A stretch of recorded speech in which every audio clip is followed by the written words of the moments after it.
Shalom. Selamat pagi semuanya. Sebelum kita mendengarkan firman Tuhan pada pagi hari ini, terlebih dahulu kita berdoa. Terima kasih Bapa.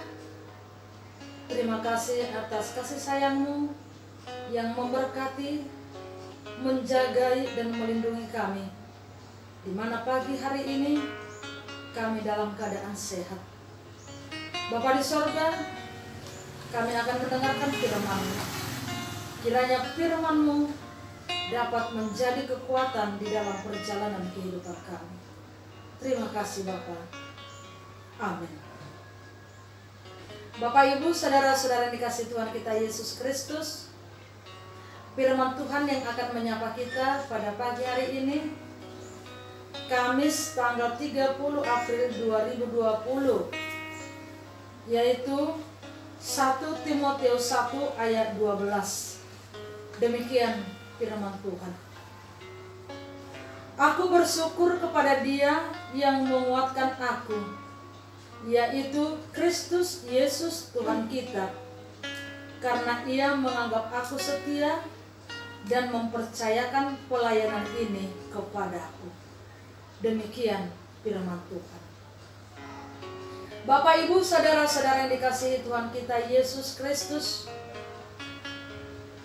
banyak orang dalam kehidupan kita di masyarakat ini yang mengandalkan kuasa atau kekuasaannya.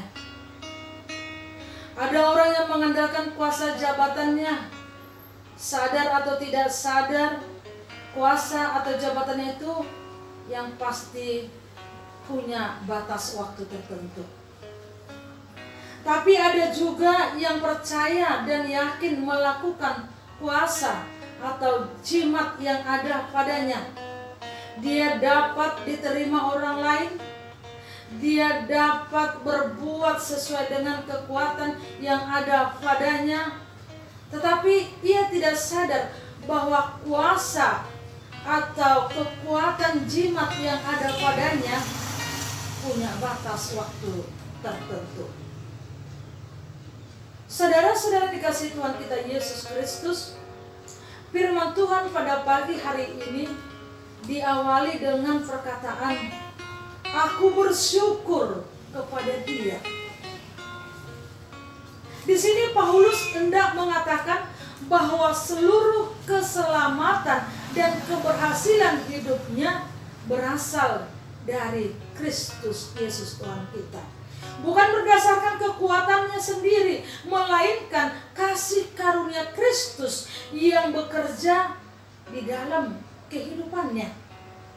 Inilah yang dimaksudkan dan kata-kata yang menguatkan Dia.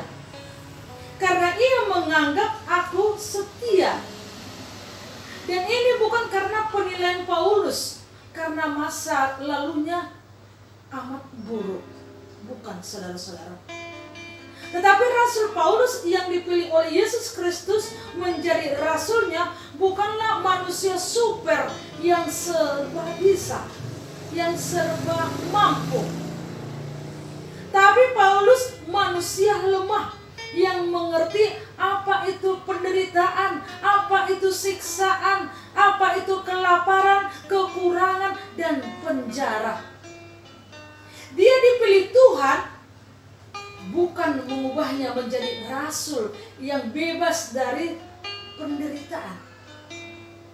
Hanya ketika dia dipilih Kristus dan dijadikan sebagai tawanan atas Injil Kristus, Paulus dipanggil menjadi pelayan Kristus, terkhusus bagi orang-orang yang di luar Yahudi, bukan atas pilihannya dan bukan atas kemauannya, tetapi saudara-saudara, otoritas Kristus. Namun Paulus tetap setia meskipun harus menderita, meskipun tersiksa. Sikap kesetiaan dan ketaatan inilah yang menjadikan dirinya bagaimana manusia super, bukan dalam arti tidak menderita. Tetapi justru dalam penderitaannya itu dia menerima kekuatan Kristus. Dan atas ketaatannya kepada panggilan Kristus menjadikan Paulus memenangkan setiap perkara siksaan, seperti yang tertulis dari Filipi 4 ayat 13 berkata, segala perkara dapat kutanggung di dalam Dia yang telah memberi kekuatan kepadaku. Inilah sukacita Paulus dalam kelemahannya. Dia beroleh kekuatan dari Kristus bagi dirinya. Dia beroleh kemampuan dari Kristus, bukan karena dari kemampuannya sendiri.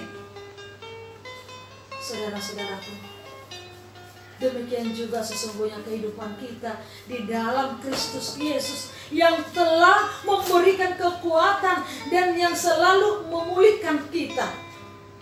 Oleh sebab itu, jangan pernah kita mengandalkan kemampuan kita, mengandalkan kekuatan kita, mengandalkan segala yang ada pada kita. Tetapi saudara-saudara, andalkanlah Tuhan, andalkanlah Kristus sebagai sumber kekuatan yang membaharui, yang memulihkan kita dalam menjalani kehidupan kita. Asalkan kita setia, Tuhan pasti menolong kita. Khususnya pada saat ini yang terjadi di tengah-tengah bangsa kita, COVID-19 sampai sekarang membuat orang takut. Saudara-saudara, mari andalkan Tuhan. Tuhan pasti memberikan kekuatan. Kita jangan takut, jangan goyah. Andalkan iman dan kepercayaan kita kepada Tuhan. Karena Tuhan pasti memulihkan. Karena Tuhan pasti memberi yang terbaik pada kita. Seperti Paulus dapat di dalam iman yang kuat, dia mampu mengemban segala penderitaan. Oleh karena itu, saudara-saudara yang kasih Tuhan kita Yesus Kristus, mari buatlah Kristus sebagai sumber kekuatan kita di dalam menghadapi segala persoalan, pergumulan, dan juga kesedihan di hadapan kita. Tuhan memberkati kita. Terima kasih Bapa. Terima kasih atas firman-Mu yang telah menyapa kami pada pagi hari ini. Mampukan kami Bapa, supaya kami dapat seperti Paulus di dalam menghadapi segala persoalan, pergumulan, penderitaan. Apabila kami tetap mengandalkan Engkau, kami pasti dapat menyelesaikannya. Kami pasti dapat mengakhirinya di dalam kebahagiaan. Terima kasih Bapa. Berkati firman-Mu, berkati kami semuanya. Di dalam nama anak-Mu Tuhan Yesus Kristus, kami berdoa dan mengucapkan syukur. Terpuji nama-Mu. Amin.